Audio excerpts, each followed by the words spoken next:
મિત્રો, મારા નવા વિડીયોમાં તમામ મિત્રોનું સ્વાગત કરું છું. અને મિત્રો, સુરતથી માત્ર 50 કિલોમીટરના અંતરે જલેબી હનુમાન દાદાનું મંદિર આવેલું છે. અને મિત્રો, અહીંયા જલેબીની માનતા રાખવાથી વિઝા ના થતા હોય, લગ્ન ના થતા હોય તો દાદાને જલેબીની માનતા રાખવાથી તમારું કામ અવશ્ય પૂરું થાય છે. અને મિત્રો, માંગરોળમાં જલેબી હનુમાન મંદિર ભક્તોની શ્રદ્ધા અને આસ્થાનું કેન્દ્ર છે. અહીંયા દક્ષિણામુખી હનુમાનજી બિરાજમાન છે. અને આ મંદિરની વિશેષ વાત એ છે કે આ જલેબી હનુમાનજીના મંદિર ઉપર સત કે સાપરું નથી.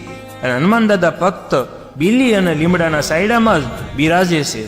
અને આ મંદિરના ઇતિહાસ વિશે વાત કરીએ તો માંગરોળ ગામે પાઠક પરિવારના ખેતરમાં હનુમાન મંદિર જલેબી હનુમાનજી મંદિર તરીકે ખૂબ પ્રખ્યાત છે.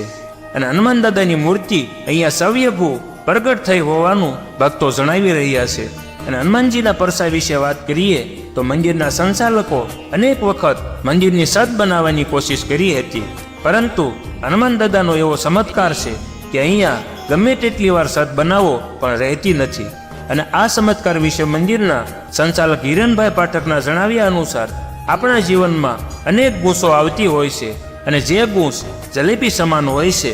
અને આ ગૂંચનો ઉકેલ હનુમાનજી સિવાય અહીંયા કોઈ ઉકેલી શકે તેમ નથી. અને મિત્રો, આ મંદિરમાં હનુમાનજી જાગૃત સ્વરૂપે ઉપસ્થિત છે.